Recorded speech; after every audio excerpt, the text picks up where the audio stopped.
ઈ તારી ગુગી નથી, ઈ તારી ગુગીની માં હતી.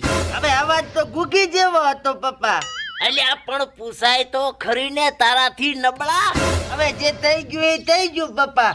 તમે બધી માથાકૂટ અત્યારે શું લેવા કરો છો? આપણે જોન લઈને મોડવે જાશું તો કહી દઈશું બધું. હવે જોઈન્ટ મોડવે નહીં જાય બટા, હવે તો જોઈન્ટ કોર્ટમાં જાશી. ચમ કોર્ટમાં લગ્ન રાખ્યા છે પપ્પા? ના બેટા, કોર્ટ મેરેજ નથી રાખ્યો. તારા હારે તારા ઉપર કેસ ઠોચો છે. હવે તારીખે તો જવું પડશે ને. જીવ તો શું હજી મરી નથી ગયો. એટલે આ બધું બંધ કરે હવે તું.